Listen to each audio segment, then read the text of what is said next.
I'm just gonna go watch a movie. Welcome to Film Slice, where hexes are cast on the moon. This is Sergio Martino's American Rickshaw, aka American Tiger, the first release from Cauldron Films, the sister label of Diabolic DVD. I like Sergio Martino for his giallo films, but I've never sought anything else of his out. However, the appeal of watching the lost film, which was only available on shoddy VHS before, in a sleek, sexy Blu-ray restoration, made it a no-brainer to buy. Miami rickshaw driver Scott gives a ride to an elderly woman in the sun and rain simultaneously. Naturally, he tells her of his Chinese zodiac sign because of his tank, and that she is Asian. She later gifts him with a pendant as a thank you for not asking her. Where are you from? One night, Scott is tricked into filming a sex tape by a stripper. Not wanting to be taken advantage of, Scott's quest to retrieve the tape mixes him up with Asian mysticism, telepathic cobras, and a perverse televangelist filicide. This isn't even the right cassette. Son of a bitch rolled me the wrong one. So where you going? I'm going back to the yacht. You think I want him jerking off to me? Why not? Everybody else does. Clearly there's a lot packed into this film. Like his contemporaries, Italian directors were not limited to one genre and tended to branch out to a variety. American Rickshaw mixes stuff up. Each ingredient is transformed into a stew of late 80s American sleaze viewed from the eyes of an Italian. The end result, as mentioned by Kat Ellinger in the commentary, was a Miami kung fu flick without the kung fu.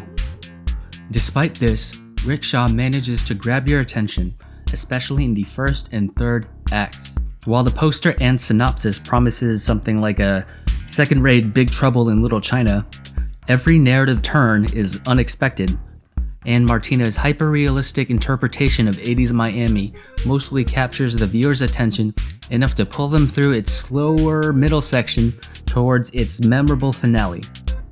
Those last 10 minutes came out of nowhere. Martino originally planned gigantic wind machines for the final set piece. Unfortunately, they were not able to get them, and he improvised by having a character make animal noises. This not only saved them from production loss, but also leaves the viewer with a superior scene no amount of wind machines could surpass. Notable special features include interviews from both director Sergio Martino and production designer Massimo Antonello. Massimo Antonello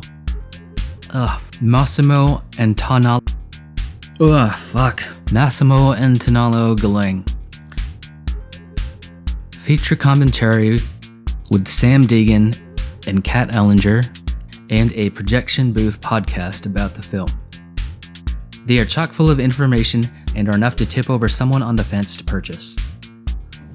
So after watching this and you're still interested in similar things, I'd start with Sergio Martino's other giallos, particularly the occult and gothic tinge, All the Colors of the Dark, and the straightforwardly titled Your Vice is a Locked Room and Only I Have the Key.